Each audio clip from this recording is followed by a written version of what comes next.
Bem-vindo, meus amigos, a mais uma tarde, uma noite ou uma manhã de estudo, de troca e de reflexão nesta abençoada Casa Bezerra de Menezes, que nos acolhe e nos socorre em todos os momentos. Eu estou Maria Isabel e sou trabalhadora voluntária desta casa, agora exercendo a tarefa de facilitadora das palestras. E a nosso tema de hoje, nós vamos tentar olhar as parábolas de Jesus como histórias para a nossa compreensão eterna. Convido a todos a fecharem os olhos, a elevarem seu pensamento a Jesus, nosso mestre amigo, para que Ele se faça presente entre nós, com o seu olhar amorável, aliviando o nosso coração e a nossa mente, nestes momentos tão turbulentos que estamos enfrentando neste estágio de Covid-19.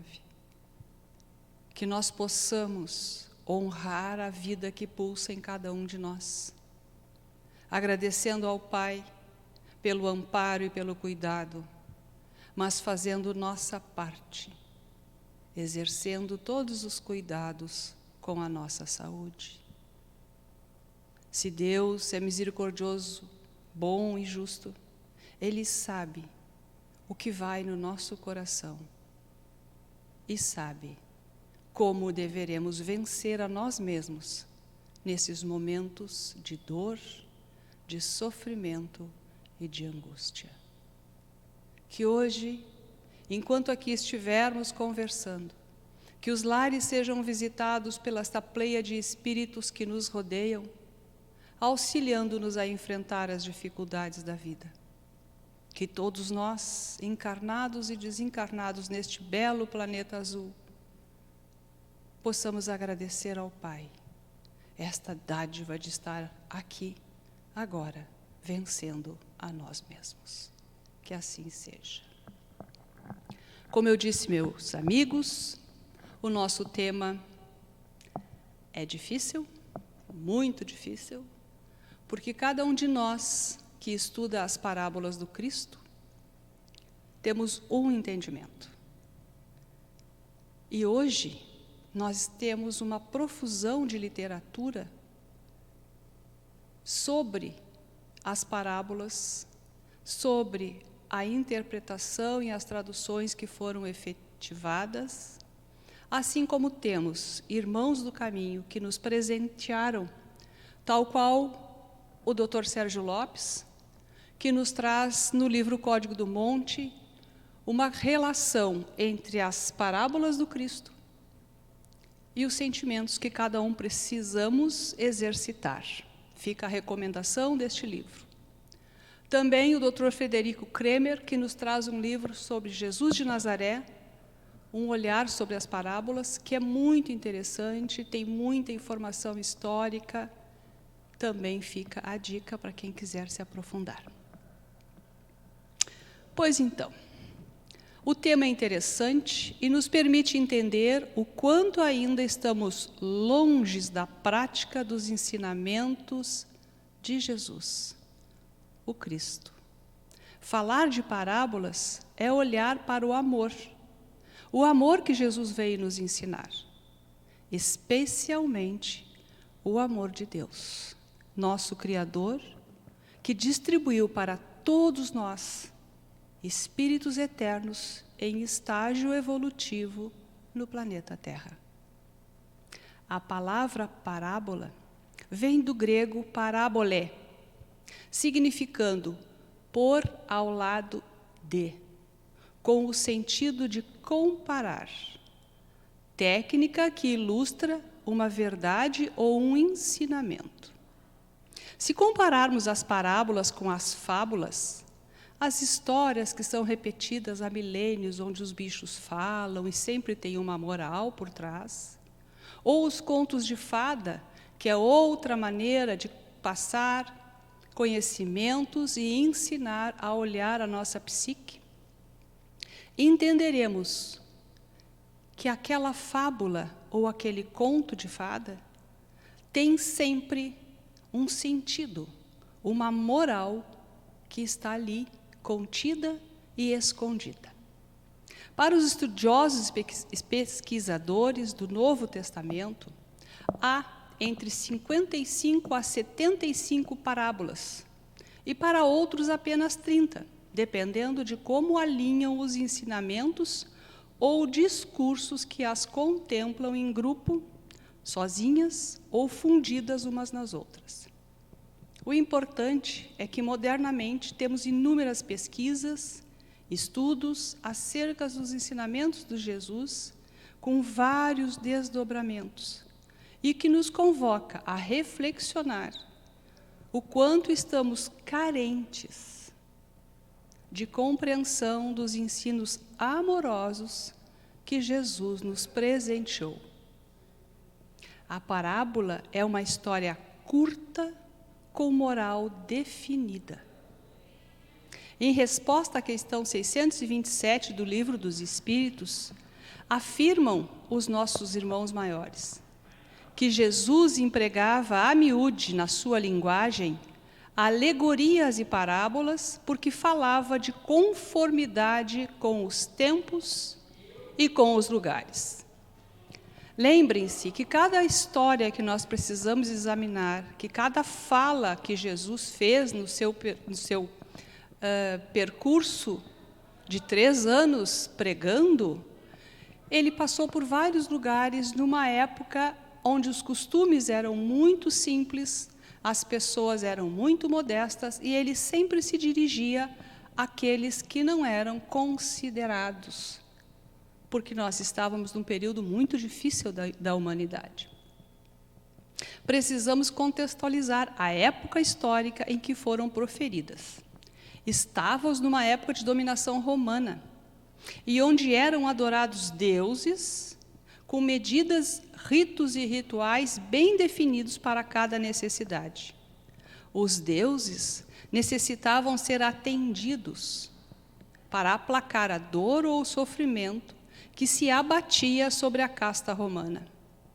Apesar da rigidez do Império Romano, era ignorado outras práticas religiosas, e isso porque o próprio império era uma colcha de retalhos, porque cada lugar que eles dominavam, eles escravizavam os outros povos, e impunham a sua religião e os seus deuses, mas faziam vistas grossas para outras práticas religiosas. Cada um com seus hábitos e práticas, mas com o mesmo desejo de encontrar o caminho da felicidade e da esperança para o além-túmulo. Sair da fatalidade do destino, auxiliando a criatura a libertar-se da dor de ser eternamente escravo, de ser eternamente punido, de ser eternamente condenado. A cada parábola, a libertação e o entendimento começam a tomar forma.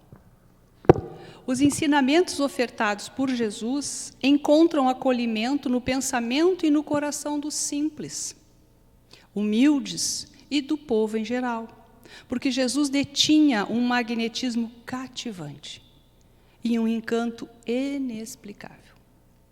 Ao seu redor formava-se uma atmosfera de amor, de alegria e de fé. Ele exalava o amor que o Criador dispensava aos filhos sofredores e desamparados. O que mais atraía a multidão de seguidores eram as curas e o afastamento dos espíritos obsessores, por conta da curiosidade e, principalmente, da necessidade de encontrarem alívio nas suas necessidades. Jesus sempre dizia que os amava e que se preocupava com cada um deles, porque eram filhos bem-amados do Pai, Deus, nosso Pai. Esta foi a mensagem diferenciada para todos que tiveram ouvidos de ouvir e olhos para ver. Uma vez compreendido que o Deus era um Pai bom e justo, que os amava e cuidava, as pessoas passaram a seguir e buscar entender os ensinamentos. E para isso, Jesus usava os costumes de cada local para ajustar o ensinamento, tornando-os acessíveis ao povo sedento de paz.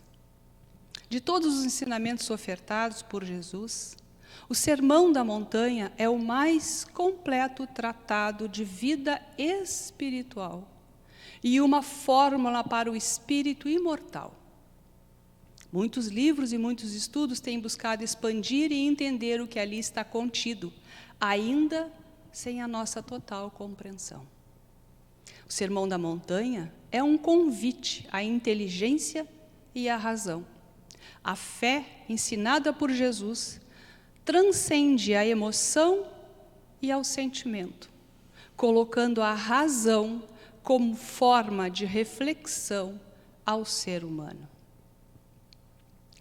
Diz Mahatma Gandhi: se todos os livros da humanidade fossem perdidos, e se só se salvasse o Sermão da Montanha, nada estaria perdido. Jesus ensinava uma forma simples de apreender a lei do amor do Pai. O sentimento de ver o outro como a si mesmo e buscar no raciocínio uma forma de agir de acordo com a empatia. Todo o ministério de Jesus se resume ao amor. Amar a Deus sobre todas as coisas, nosso Pai de bondade e de misericórdia, e ao próximo como a nós mesmos. É o amor que permeia todas as parábolas, todos os ensinamentos. E é nos colocando no lugar do outro que nós vamos conseguir aprender a amar realmente. E na parábola das bem-aventuranças ou do Sermão da Montanha, pegando a linha de Mateus, do Evangelho de Mateus, começa assim. A primeira é: bem-aventurados os pobres de espírito, porque deles é o reino dos céus. A segunda: bem-aventurados que choram, porque serão consolados. Bem-aventurados os mansos, porque possuirão a terra. Bem-aventurados que têm fome e sede de justiça, porque serão saciados. Bem-aventurados os misericordiosos, porque alcançarão a misericórdia. Bem-aventurados os limpos de coração, porque verão a Deus. Bem-aventurados os pacificadores, porque serão chamados filhos de Deus. Bem-aventurados os que sofrem perseguição por amor à justiça, porque deles é o reino dos céus. Bem-aventurados sois vós, quando vos injuriarem e, mentindo, disserem todo mal contra vós por minha causa. Alegrai, porque será grande vosso prêmio no céu. São 9 bem-aventuranças.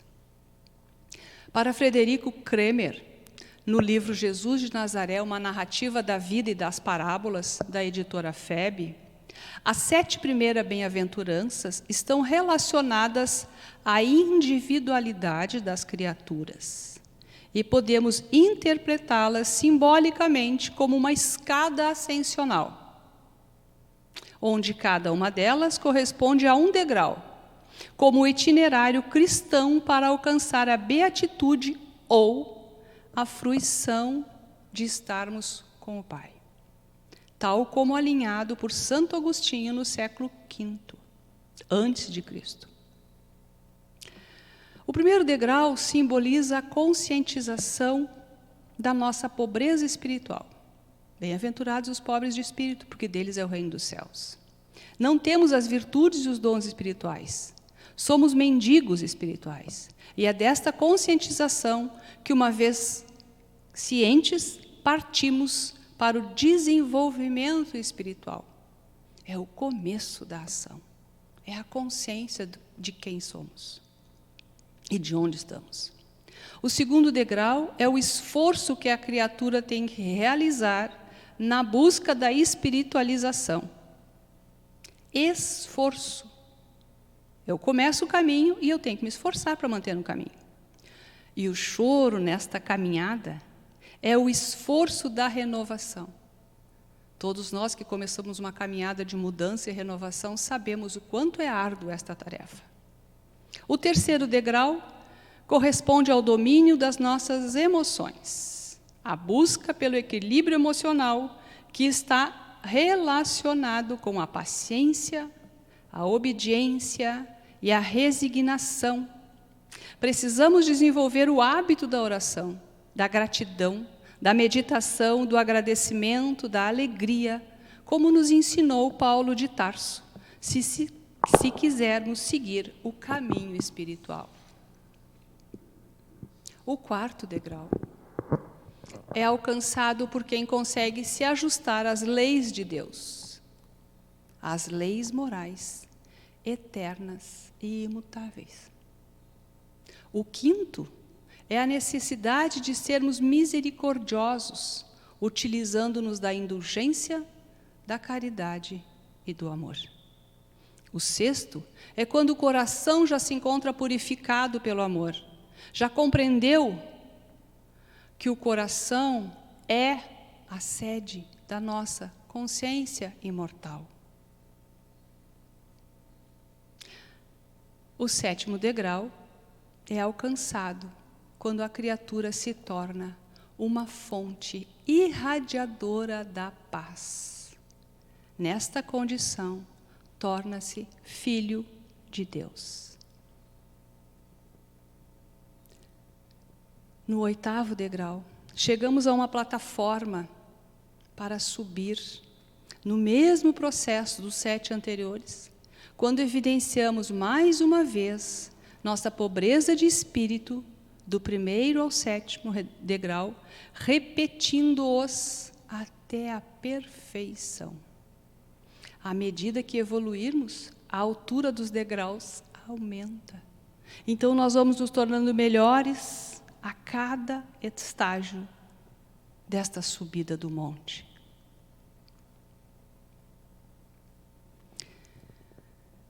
E assim,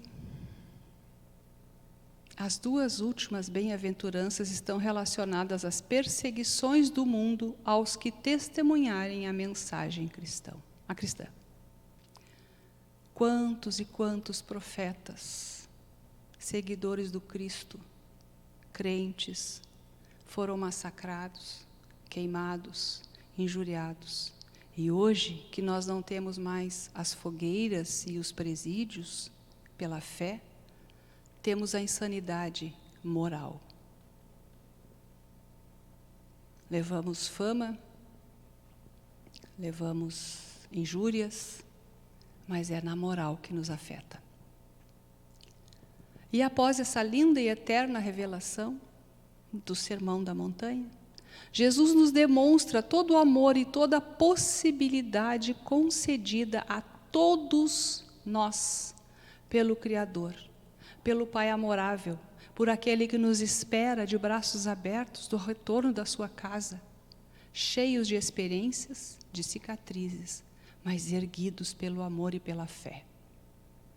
Está lá no final do Sermão da Montanha. Vós sois o sal da terra. Vós sois o sal da terra. Vós sois a luz do mundo. Vós sois a luz do mundo. E aqui neste ponto podemos compreender o caráter de irmandade decorrente da filiação divina. O sal só tem valor quando usado para temperar o alimento. No nosso caso, que alimento? Quando nós choramos, a nossa lágrima é salgada. O que ela está temperando? As nossas dores, as nossas mágoas, o nosso sofrimento. É Ele que nos tempera, é Ele que nos ensina a não desistirmos jamais. A cada dor e a cada infortúnio, levar os olhos e o coração a Jesus e dizer: Pai, me socorre. Preciso da tua ajuda em nome de Jesus. E a luz só serve para iluminar os outros. Quando há uma escuridão à nossa volta, se nós acendermos uma luz, a escuridão some. Não há embate, não há enfrentamento, há apenas o desejo de ser luz, de iluminar-se. No momento que eu me ilumino, que eu acredito, que eu confio, eu sou o instrumento para auxiliar a Jesus, aos bons espíritos, a levar esta pequenina luz da fé e da razão a quem está necessitado. Os dois requisitos implicam no esquecer-se de si mesmo, para, junto com os demais, tornar a vida mais apropriada à eternidade do espírito em evolução. Ah, se tivéssemos a fé do tamanho de um grão de mostarda, quantas coisas poderíamos fazer de bem por toda a humanidade. Os espíritos puros transcenderam ao eu pequeno, venceram as imperfeições e limitações que todos temos, porque criados simples e ignorantes pelo Criador, para que pudéssemos, ao caminhar na eternidade e nas inúmeras reencarnações, aprender os significados de cada etapa evolutiva e assim enxergarmos a angelitude destinada a todos nós. Quando Cristo nos diz: vós fareis o que faço e muito mais, até hoje a gente não acredita. Nós não nos sentimos capazes e nem tão pouco amados como Ele é. Tem razão Mahatma Gandhi quando afirmou ser o sermão da montanha o roteiro eterno do Criador. Porque ali contemplamos a caminhada, degrau por degrau, daquilo que precisamos fazer para nos tornar um com o Pai. Jesus foi um educador de almas, que sempre enfatizou a necessidade do empenho da criatura no sentido de educar-se, de progredir, conforme nos ensina no Sermão do Monte. Assim, resplandeça a vossa luz diante dos homens. E essa luz é o amor que o Criador nos concede enquanto seus bem-amados filhos. É a serenidade daquele que aceitou o aprendizado do bem agir e do bem proceder. É a fonte inesgotável da alegria e da paz nos momentos de infortúnio. Quantas vezes nós andamos cabisbaixos e tristes, e nestas épocas que estamos enfrentando, nós nos esquecemos que a alegria é a melhor fonte de aumento da nossa imunidade, que a alegria nos concede a paz que precisamos, porque está tudo certo. Se eu creio que Deus é justo, soberanamente bom e misericordioso, nada está fora do lugar. Por que sofrer? Por que se desesperar? Alegrem-se, brilhe vossa luz. Kardec, Allan Kardec, o codificador da doutrina dos espíritos, serviu ao Espírito da Verdade e à sua pleiade de espíritos que o acompanhavam, trazendo-nos o Consolador prometido. Jesus disse: chegará o dia que vós conhecereis a verdade.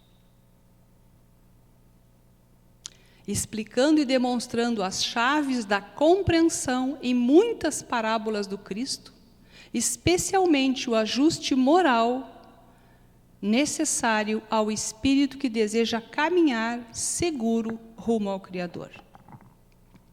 No Livro dos Espíritos, encontramos respostas às questões mais necessárias à compreensão da lei de amor, das leis morais, da vida eterna, todas respondidas pelos Espíritos, que, cumprindo a determinação de Jesus, nos trazem o consolo para continuarmos firmes na jornada iluminativa. No Evangelho segundo o Espiritismo, encontramos as leis morais que nos ensinam, consolam, orientam a vida em todas as fases, do nascer ao morrer na vida física, e nos demonstra que a pátria real é a espiritual, de onde viemos e para onde voltaremos. E no Evangelho segundo o Espiritismo, que é a explicação das leis morais, que nos consola e nos demonstra o porquê dos nossos infortúnios, o porquê das nossas dores, o porquê das diferenças, a família. É lá, senhores, é lá que está. Parábolas explicadas, unidas, ofertadas como fonte de reencontro do nosso espírito imortal. É lá também que temos uma coletânea de preces para nos reconectarmos. É lá no Evangelho segundo o Espiritismo que temos a oração dominical, que a cada frase, Pai Nosso que estais no céu, tem um texto imenso explicando o que isso significa. Seja feita a vossa vontade, outra explicação. O que nos falta, talvez seja a vontade de mudarmos. Por fim, estudar e reflexionar, compreender as parábolas que Jesus nos legou, é ato de humildade da nossa parte, como filhos do Criador, para avançarmos com segurança na escada ascensional que todos trilhamos. O amor é o caminho. A humildade é a senha. Sigamos com Jesus no coração. E para quem quiser aprofundar de uma forma bem simples tudo que nós aqui dissemos, eu recomendo que leiam com carinho o livro Código do Monte, As Virtudes do Sermão da Montanha, onde o Dr. Sérgio Lopes traz, em cada uma das bem-aventuranças, uma virtude a ser desenvolvida.